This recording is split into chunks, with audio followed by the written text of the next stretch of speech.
Halo sahabat cerdas, bertemu lagi dengan Bu Tita di pelajaran fisika kelas 11.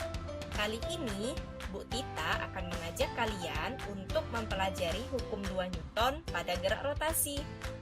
Dulu, pada saat di kelas 10, kalian sudah pernah belajar penerapan hukum 2 Newton pada sistem katrol benda. Bedanya, saat itu massa dan putaran katrol diabaikan. Nah, di kelas 11 kita akan mempelajari bagaimana hukum 2 Newton jika massa dan putaran katrol diperhitungkan. Ayo, kita mulai saja pelajarannya.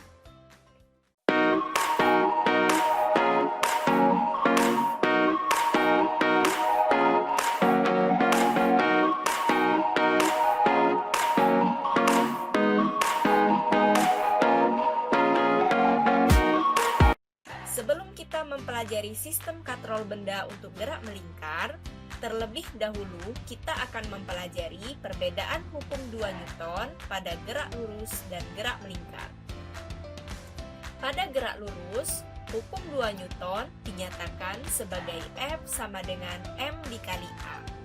Dengan F adalah gaya, satuannya Newton, M adalah massa, satuannya kilogram, dan A adalah percepatan, satuannya meter per sekon kuadrat. Rumus ini hanya berlaku jika gerakan yang terjadi adalah gerak lurus, seperti contoh berikut. Sementara itu, pada gerak melingkar, hukum 2 Newton dinyatakan dengan persamaan tau sama dengan I dikali alfa. Dengan tau adalah torsi, satuannya Newton meter, I adalah momen inersia, satuannya kilogram meter kuadrat, dan alfa adalah percepatan sudut, satuannya radian per sekon kuadrat.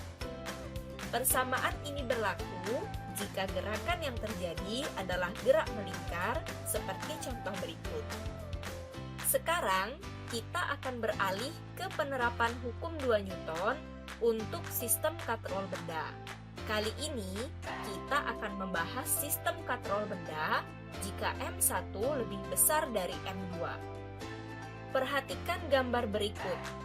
Terdapat massa M1 dan M2 yang masing-masing tergantung pada tali yang terhubung ke katrol. Karena M1 lebih besar dari M2, maka M1 akan bergerak ke bawah, sementara M2 akan bergerak ke atas, sedangkan katrol akan berputar seperti berikut. Lalu, bagaimana kita mendapatkan persamaan untuk mengetahui nilai T1, T2, dan A? Langkah pertama yang harus kita lakukan adalah meninjau gaya dan gerakan pada benda 1. Pada benda 1, terdapat gaya tegang tali T1 ke arah atas dan gaya berat W1 ke arah bawah. Benda 1 bergerak ke bawah sehingga percepatannya mengarah ke bawah juga. Gaya T1 berlawanan arah dengan gerak benda sehingga nilainya menjadi negatif. Sementara gaya W1 searah dengan gerak benda sehingga nilainya positif. Karena benda 1 bergerak lurus, maka hukum 2 Newton yang berlaku adalah F sama dengan M dikali A. Kita dapat jabarkan persamaannya menjadi sebagai berikut.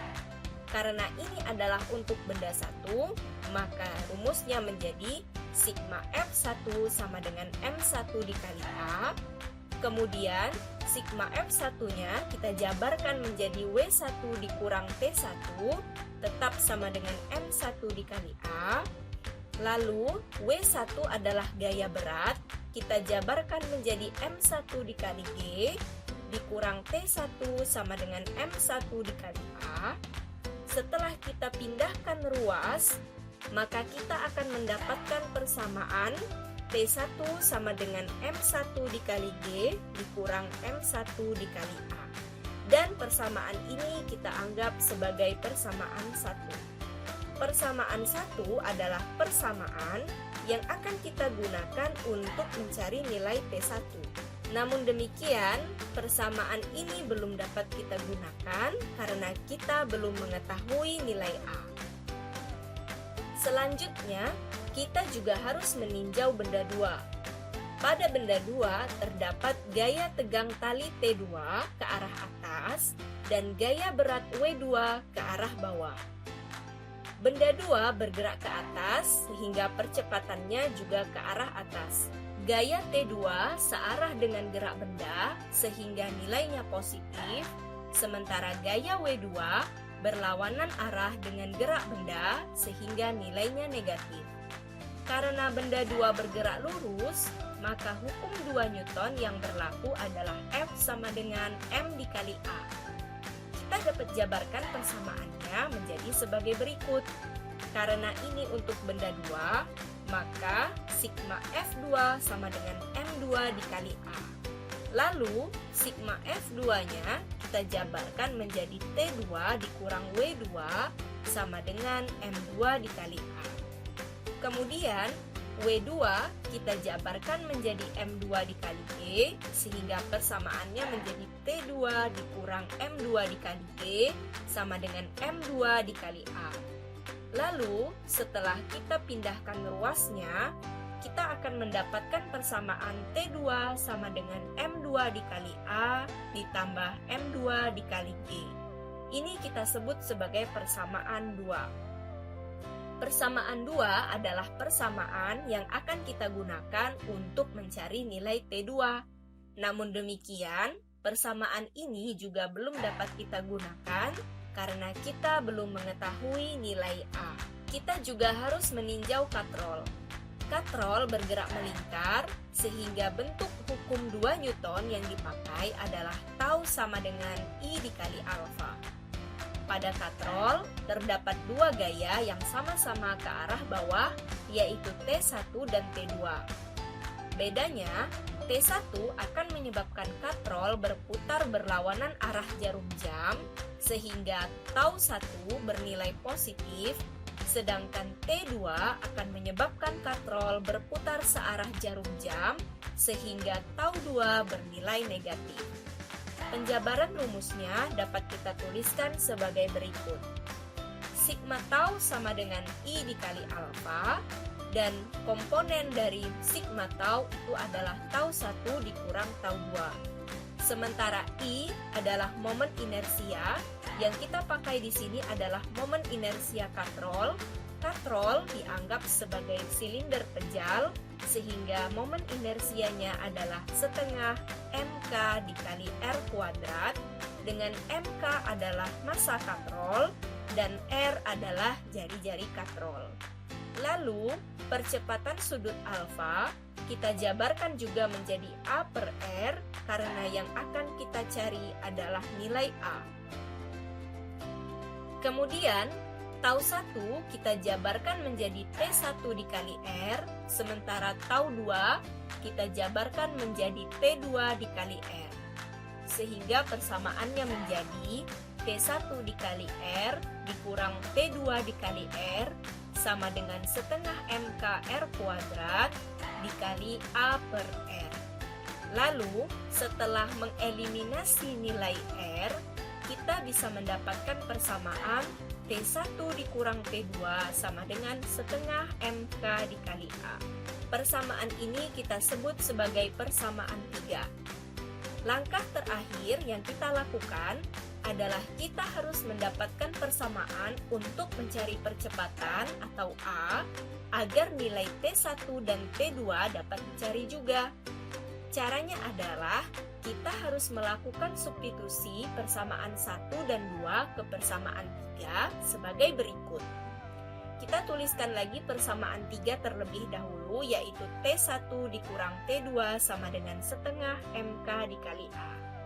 Lalu, nilai T1 dan T2-nya kita ganti dengan persamaan yang ada pada persamaan 1 dan persamaan 2. Kemudian, masing-masing persamaan pada ruas sebelah kiri kita keluarkan dari tanda kurungnya sehingga jadinya M1 dikali G dikurang M1 dikali A dikurang M2 dikali A dikurang M2 dikali G sama dengan setengah MK dikali A. Kemudian, kedua ruas kita samakan.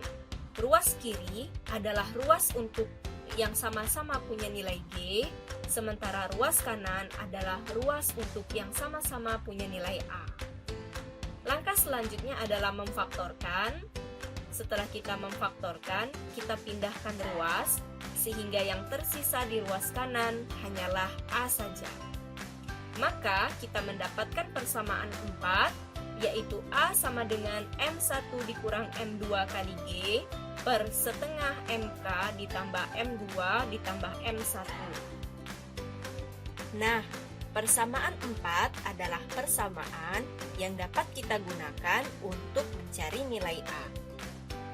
Sahabat cerdas, itulah tadi pembahasan kita mengenai hukum 2 Newton untuk gerak rotasi dengan contoh sistem katrol benda.